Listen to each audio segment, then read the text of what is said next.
Alors, l'idée de ce matin, ça va être d'essayer de m'adresser à tout le monde, puisque j'ai vu qu'il y avait quand même des personnes qui s'y connaissaient déjà très bien en marché public et des gens qui s'y connaissaient un petit peu moins bien.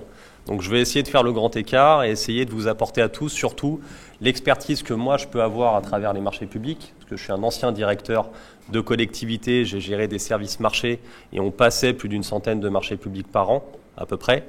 Et l'idée, ça va être de vous apporter par rapport à cette expérience et par rapport à l'expertise que je mets au quotidien à disposition des opérateurs économiques, de vous apporter du concret.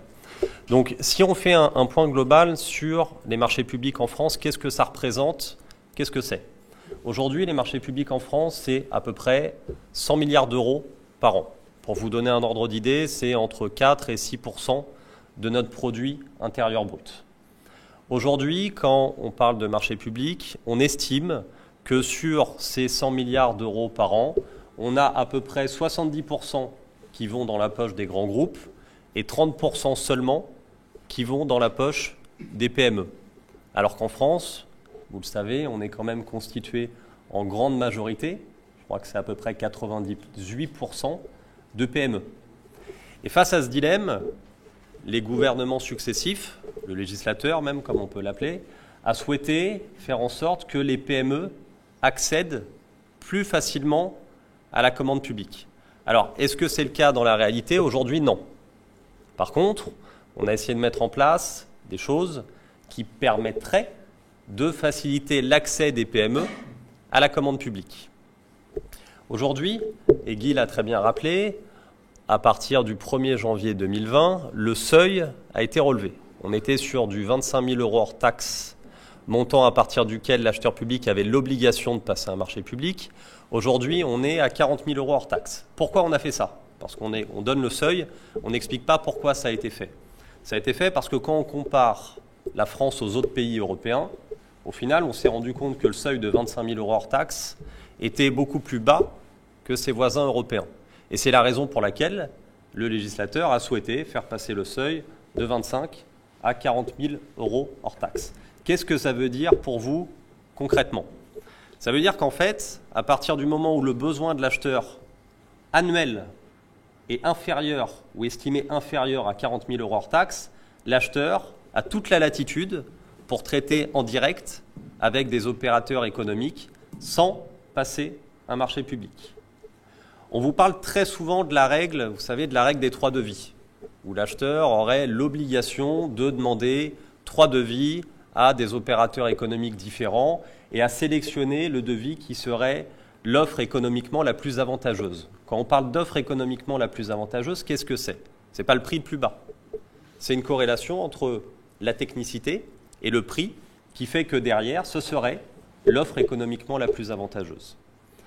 Aujourd'hui, cette règle des 3 devis, légalement parlant, elle n'existe pas. La règle qui existe, c'est la bonne utilisation des deniers publics. Et cette règle, pour, entre guillemets, l'appliquer très matériellement, on va, derrière, demander 3 devis à 3 opérateurs économiques. Ce que ça veut dire pour vous, c'est qu'en fait, vous pouvez très bien démarcher des acheteurs publics. On se dit toujours, pour travailler avec un acheteur public, il faut obligatoirement répondre à des marchés publics. C'est faux. Aujourd'hui, il y a des entreprises qui font des démarches commerciales, qui font de la prospection pour essayer d'accéder en direct à ce qu'on va appeler des commandes qui vont être passées par des acheteurs publics sans forcément répondre à un marché. Donc, étant donné que ce seuil est aujourd'hui à 40 000 € et qui est déjà une somme financière assez intéressante, n'hésitez pas, vous, de votre côté, sans forcément répondre à des marchés publics, à envoyer des mailings, à envoyer des prospectus, des flyers, etc. Essayez de contacter les acheteurs publics pour les rencontrer. Je vais vous raconter une anecdote. À Sartrouville, on avait une grosse problématique liée à tout ce qui était assurance flotte automobile. Nos cotisations avaient explosé, le taux de sinistralité avait explosé et on devait repasser le marché public.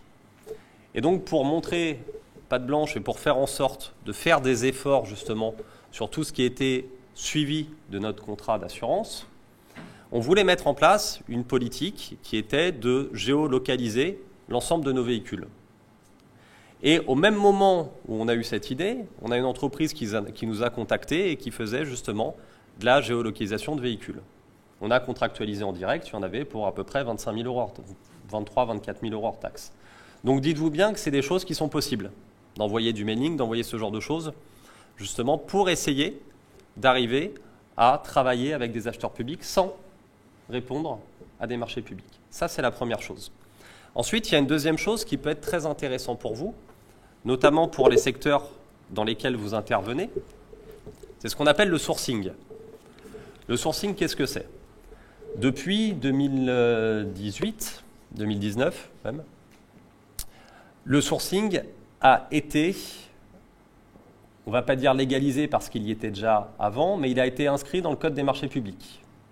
Qu'est-ce que ça veut dire? Ça veut dire que si demain, je suis un acheteur public, j'ai pour X et Y raison un projet, et ce projet, je manque en interne de technicité.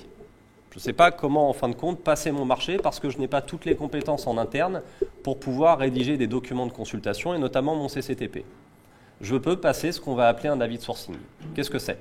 L'avis de sourcing, c'est un avis où je vais faire part de ma difficulté à lancer mon projet, je vais expliquer les raisons pour lesquelles j'ai un souci pour monter ce projet-là. Et je vais demander, entre guillemets, de l'aide à des entreprises qui seraient intéressées pour m'accompagner, pour que je puisse monter ce projet.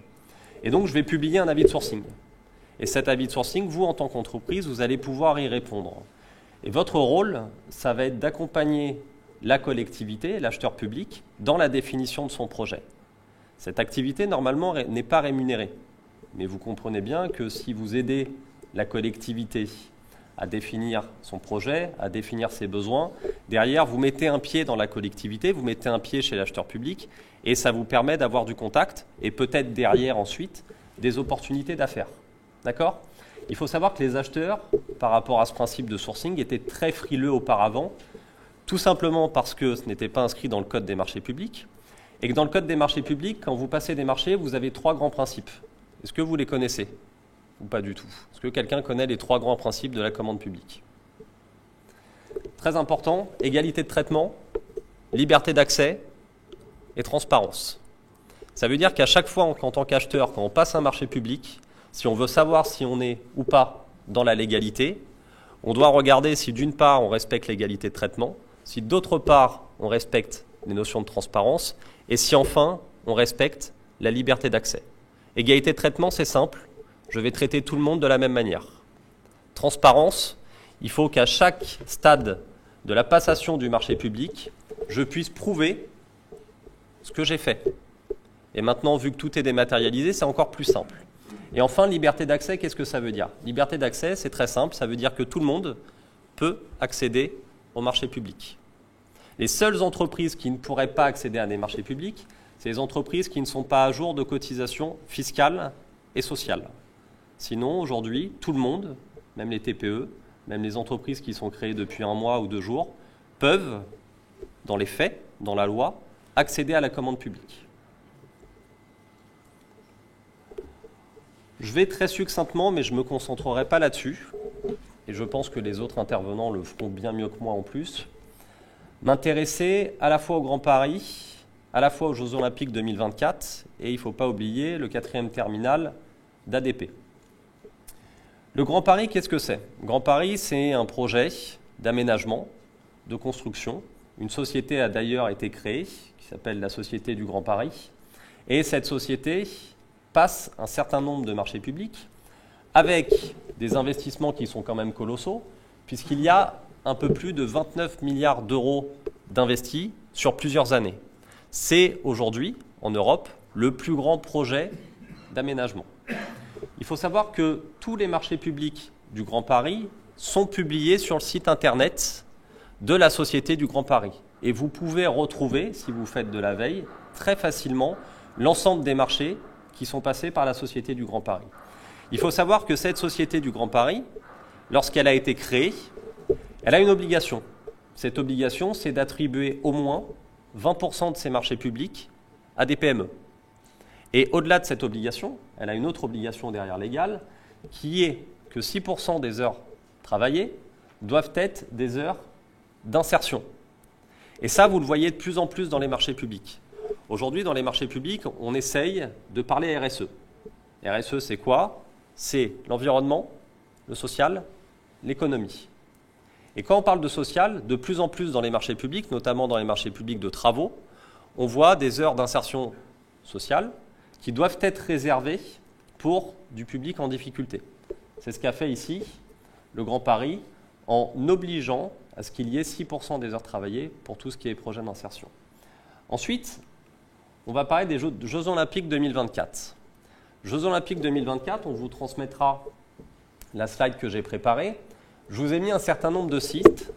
Sachez que ces sites internet peuvent être intéressants pour vous parce qu'ils peuvent vous permettre d'être au courant de toutes les réunions qui peuvent être passées entre la société qui va s'occuper de l'organisation des Jeux Olympiques 2024 et les opérateurs économiques.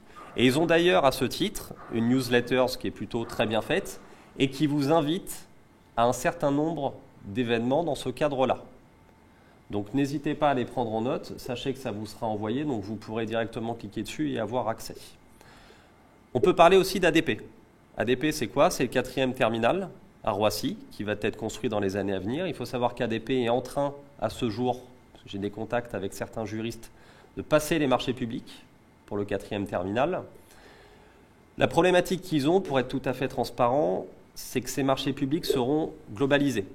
Ça veut dire quoi? Ça veut dire qu'en fait, au lieu d'allotir au maximum les marchés publics et de permettre à toutes les PME d'accéder à la commande publique, puisque ce sera des petits lots, là, ce sera des lots qui seront globalisés, donc des lots plus importants. Pourquoi? Simplement pour une question de timing.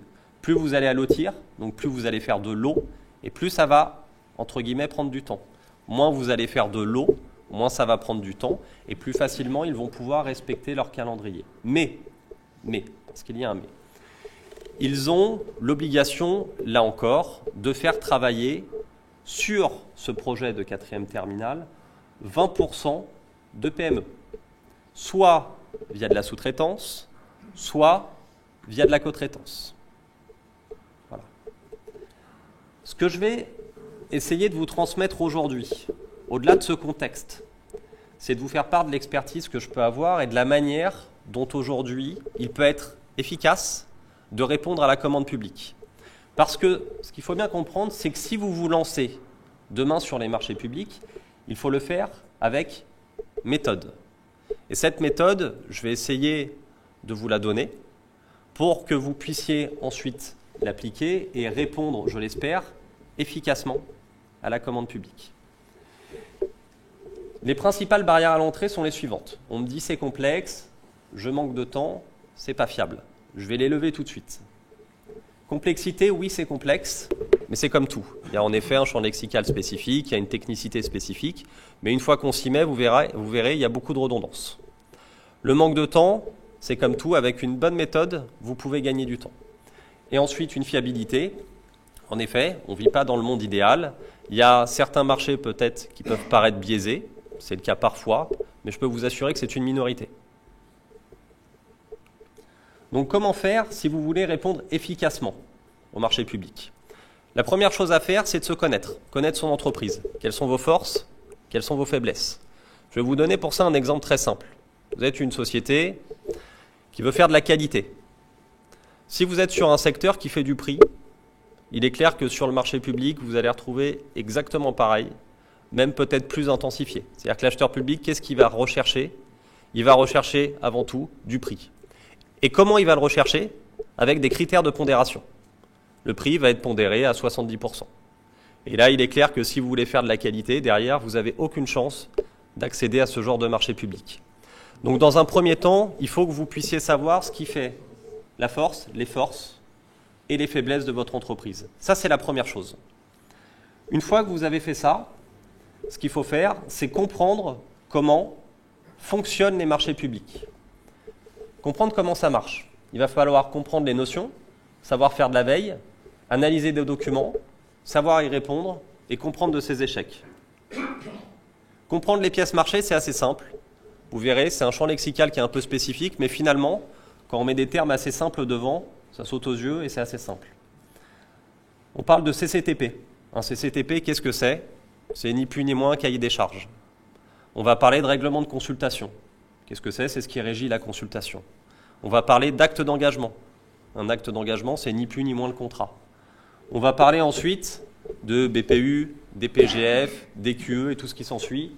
C'est un jargon qui est un petit peu bâtard, mais qui au final est très simple. Un BPU, je vous donne un exemple de ce que ça peut être un BPU. Quand vous allez remplir un BPU, on va vous demander le prix, généralement ça se fait en fourniture ou en travaux, on va vous demander le prix d'une bouteille d'eau. Un DQE, on va vous demander le prix de 10 bouteilles d'eau, pour faire la différence. Et un DPGF, généralement, ça va être du prix homme, pour faire très simple et pour retranscrire très simplement ce que composent, en fin de compte, les différents dossiers de consultation des entreprises. Une fois que vous avez compris tout ça, il va falloir comprendre le vocabulaire. Je vous ai parlé tout à l'heure d'allotissement. L'allotissement, qu'est-ce que c'est? Très important à comprendre. Il faut savoir qu'avant, l'allotissement n'était pas obligatoire. Qu'est-ce que ça voulait dire? Ça voulait dire que lorsque un acheteur passait un marché public, il n'avait pas l'obligation d'allotir. Et il pouvait, lorsqu'il avait un projet de construction, en fin de compte, ne pas faire de l'eau. Ne pas faire de l'eau VRD, ne pas faire de l'eau plomberie, ne pas faire de l'eau peinture, ne pas faire de l'eau menuiserie, etc., etc. Qu'est-ce que ça engendrait comme problématique? Ça engendrait comme problématique que les PME, spécialisées dans la plomberie, spécialisées dans la peinture, spécialisées dans la VRD, ne pouvaient pas répondre au marché public, parce qu'ils n'avaient pas toutes les compétences, bien évidemment, pour répondre au marché public.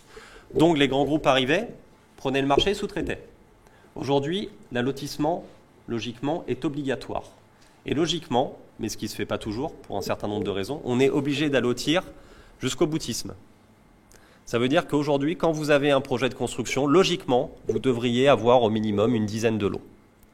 Et ça permet à chaque PME spécialisée dans son domaine de pouvoir répondre à son lot sans répondre à l'ensemble du marché public.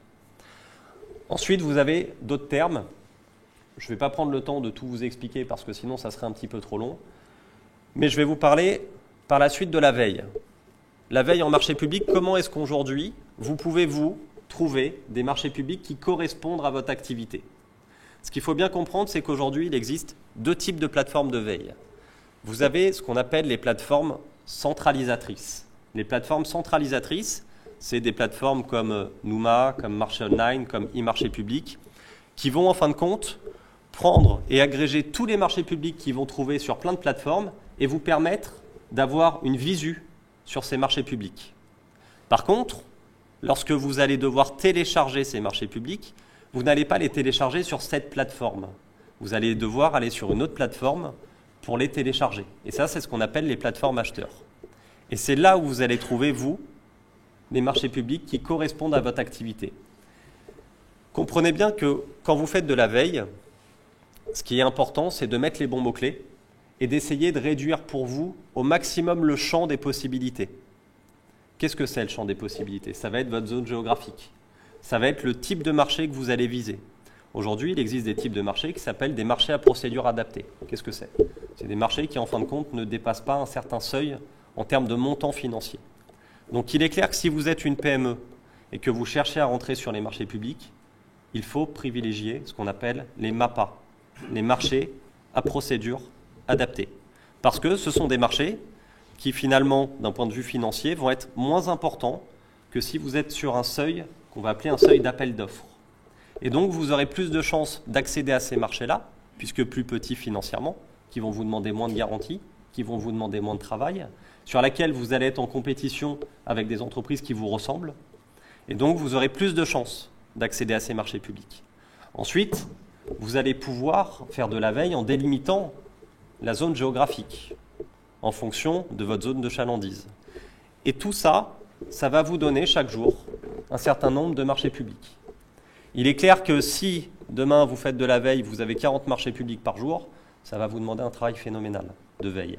Le but, c'est de limiter au maximum le nombre de marchés que vous allez retrouver chaque jour et de sélectionner les marchés qui correspondent réellement à votre activité. Parfois, il y a des marchés sur lesquels il ne faut pas aller. Comment est-ce qu'on sent qu'un marché, par exemple, est biaisé d'avance? Il y a une question à se poser. Vous lisez le CCTP, vous regardez s'il y a un assistant à maîtrise d'ouvrage, vous regardez si le CCTP est très technique ou pas. Si le CCTP est très technique ou pas, s'il n'y a pas d'assistant à maîtrise d'ouvrage, posez-vous la question suivante. Est-ce que l'acheteur public a les compétences en interne pour rédiger tel quel le CCTP? Si la question est non, dites-vous bien qu'il ne vaut mieux pas répondre et perdre son temps sur ce marché-là. Ensuite, faites attention aux critères d'évaluation. Aujourd'hui, comprenez bien que lorsque vous répondez à un marché public, des critères d'évaluation sont mis en place. Des critères techniques, les moyens humains affectés au marché, les moyens techniques affectés au marché, les délais, votre politique RSE, etc., etc. Et les critères de prix. Si vous voyez que les critères techniques ne sont pas du tout détaillés, posez-vous des questions. Et il est peut-être mieux de ne pas répondre à ce marché-là. Pourquoi ? Si demain je veux faire passer l'entreprise que j'ai envie de faire passer sur un marché public, je mets mon prix à 40%, je mets ma technique à 60%, et dans ma technique, je mets des critères techniques très généraux. Et là, je fais passer à peu près qui je veux, à peu près comme je veux. Donc plus les critères techniques vont être détaillés, plus vous avez de chances que le marché soit sain. Et il est clair, là encore, si le prix est à 60% en termes de pondération, 70%, là aussi, vous pouvez vous dire que le marché est plutôt sain. Pourquoi ? Est-ce que vous savez comment on note un prix dans les marchés publics ? On fait une chose très simple, on fait une règle de 3. On prend le prix le moins 10 ans, sans qu'il soit anormalement bas, et on le compare aux autres prix. Et ça nous donne notre notation. Un prix anormalement bas est calculé de la façon suivante, si vous voulez le calculer de manière arithmétique, c'est 30%, il est 30% inférieur de la moyenne des prix reçus. Voilà. Une fois que vous avez fait de la veille, il faut analyser les marchés publics auxquels vous allez répondre.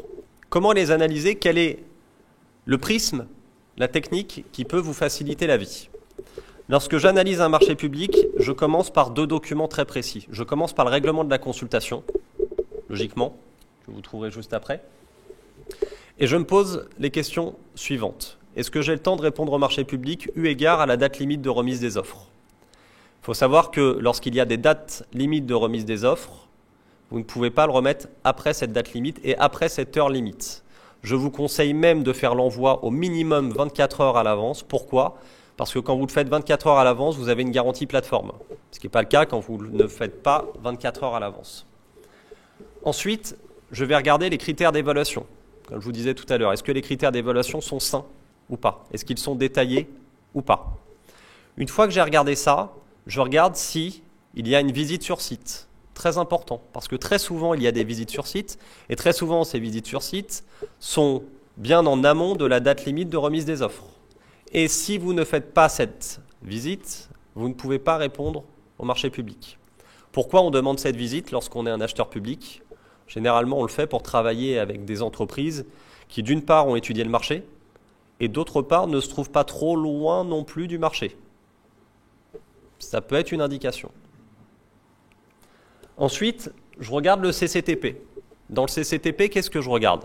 Je vais regarder si techniquement, eu égard aux besoins de l'acheteur public, je vais pouvoir résoudre ces besoins et je vais pouvoir, par rapport à ces besoins-là, être compétitif.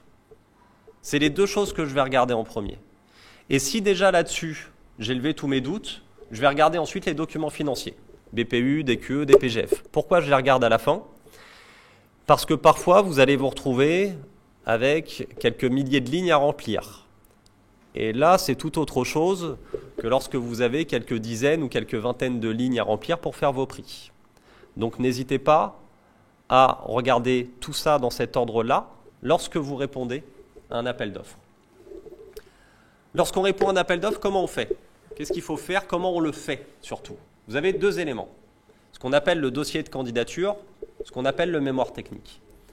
Le dossier de candidature, c'est un ensemble d'éléments juridico-administratifs qui va présenter votre entreprise. Ça va être votre CABIS, ça va être vos attestations d'assurance, ça va être votre déclaration d'effectifs, votre déclaration de moyens techniques, etc., etc.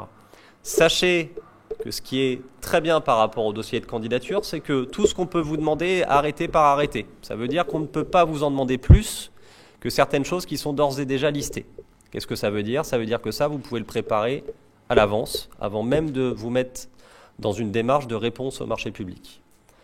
Ensuite, le mémoire technique. Le mémoire technique, très simplement, c'est la réponse à un besoin en fonction, et ça c'est très important, des critères d'évaluation acheteur. Comment je procède lorsque j'accompagne une entreprise et que cette entreprise ne répond pas encore au marché public et qu'on se met dans une démarche de réponse au marché public? Avant même de répondre à un marché, moi je fais de la veille à blanc et je regarde un petit peu les critères d'évaluation acheteur. Qu'est-ce que me demande l'acheteur? Je prépare mon dossier de candidature et je prépare ce que je vais appeler une grande trame de mémoire technique. Grande trame de mémoire technique, c'est quoi? C'est au final, j'ai fait de la veille à blanc, j'ai regardé à peu près tous les critères d'évaluation possibles et inimaginables que va me proposer l'acheteur. Et très souvent, vous allez voir, vous allez retrouver les mêmes critères d'évaluation à chaque fois que vous répondez au marché. Qu'est-ce que ça veut dire? Ça veut dire qu'au final, vous pouvez vous préparer à l'avance, faire ce qu'on va appeler une trame qui va d'ores et déjà répondre à une bonne partie de ces critères. À quoi ça sert de faire ce travail-là? Ce travail-là, vous avez tout le temps de le faire parce que vous n'êtes pas comprimé par des délais de réponse à un appel d'offres. Comprenez bien que quand vous répondez à un appel d'offres, généralement, entre le moment où vous le détectez et le moment où vous prenez la décision d'y répondre, vous avez 3 semaines, à peu près. Parfois moins, parfois plus, mais c'est rare. Et donc, si vous avez d'ores et déjà fait ce travail, vous avez d'ores et déjà collecté de la donnée. Et vous avez d'ores et déjà de la donnée qui est prête à être insérée dans votre réponse au marché public. Et lorsque vous allez vraiment répondre à un marché public, là, vous allez analyser tous les critères d'évaluation qui sont mis en place par l'acheteur. Et comment vous allez y répondre? Vous allez reprendre point après point tous les critères mis en place par l'acheteur et vous allez y répondre de manière très précise. On vous demande la compréhension des enjeux, vous allez donner votre vision de la compréhension des enjeux. On va vous demander les moyens humains que vous affectez, vous allez à la fois donner quantitativement les moyens humains que vous affectez, parce qu'il va vous noter d'un point de vue quantitatif. N'hésitez pas ici à y inclure toutes les tâches administratives, parce que ça va rajouter des moyens humains. Et puis ensuite, vous allez surtout présenter vos moyens humains, parce qu'on va vous les noter d'un point de vue qualitatif également. Donc n'hésitez pas à annexer des CV. Pareil, on va vous demander des détails sur vos moyens techniques. On va vous demander des détails sur votre organisation, sur votre mode opérationnel. Vous savez qu'aujourd'hui, il y a des entreprises, je ne vais pas les citer, mais des entreprises qui sont dans la VRD, notamment des grandes entreprises dans la VRD, qui ont poussé le vice très loin parce qu'elles ont préparé, avant même de répondre à des marchés publics, ce qu'on va appeler des fiches opérationnelles. Qu'est-ce que c'est? Elles ont réussi à décomposer leur activité par tâches et sous-tâches. C'est-à-dire qu'elles vont prendre une grande tâche, une découpe de chaussée, par exemple. Et elle sait pertinemment que pour cette découpe de chaussée, elle va avoir besoin de X fournitures, Y moyens humains et Z moyens techniques.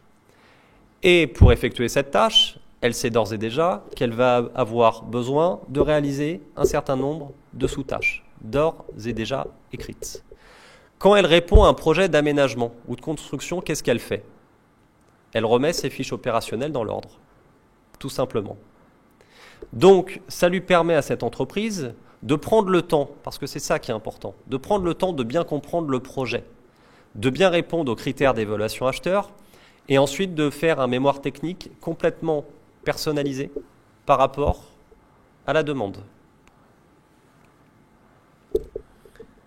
Et puis, l'envoi du marché. Depuis le 1er octobre 2018, l'envoi des marchés publics se fait de manière dématérialisée. Donc vous ne pouvez plus, comme ça se faisait à l'époque, envoyer ça par enveloppe avec des sous-enveloppes. Aujourd'hui, vous êtes obligé de passer par une plateforme dématérialisée et vous êtes, une fois sur 3, obligé de faire ce qu'on appelle une signature électronique. Ça, c'est pareil, ça se prépare à l'avance. Si vous êtes en train de répondre à un marché, que vous n'avez pas votre signature électronique et qu'on vous demande de le signer électroniquement, on ne vous retiendra pas. Donc ça, essayez quand même de l'anticiper, c'est très important. Et enfin, et ça sera mon dernier point, ce qui est très intéressant dans les marchés publics, c'est que lorsque vous n'êtes pas pris à un marché public, on vous envoie ce qu'on appelle une lettre de rejet. Dans cette lettre de rejet, l'acheteur doit vous expliquer les motifs du rejet, pourquoi vous n'avez pas été pris. Et donc, il doit vous détailler votre notation. Et s'il ne le fait pas, vous êtes tout à fait en droit de faire ce qu'on appelle une demande de complément d'information. Et s'il ne vous répond pas, vous êtes tout à fait en droit de faire un petit courrier à la CADA, Commission d'accès aux documents administratifs, qui va demander à l'acheteur public de vous répondre, et vous pouvez être sûr qu'une fois que l'acheteur public a reçu ce courrier, il vous répondra. Qu'est-ce que ça permet? Ça permet en fin de compte que lorsque vous allez répondre à un marché, vous allez savoir là où vous êtes bon, là où vous êtes moins bon, et sur quel point vos concurrents sont meilleurs que vous. Parce que lorsqu'on va vous rejeter, on va vous dire qui a été pris, à quel prix il a été pris, et quelle est sa notation. Donc vous, par rapport aux critères techniques qui ont été définis, vous allez très succinctement et très simplement savoir sur quoi vous avez été bon et sur quoi vous avez été moins bon. Et lorsque vous répondez à plusieurs marchés et que vous voyez que ce sont par exemple les moyens humains ou les moyens techniques qui pêchent, il va falloir vous demander comment vous pouvez soit faire grossir vos moyens humains en faisant par exemple de la cotraitance, ce qu'on appelle en fait du groupement d'entreprises, soit en trouvant d'autres pistes de solutions. Voilà, je pense avoir fait le tour, respecter à peu près le timing. Merci Sébastien Effotte pour ce propos concret et très bien documenté, c'est absolument idéal.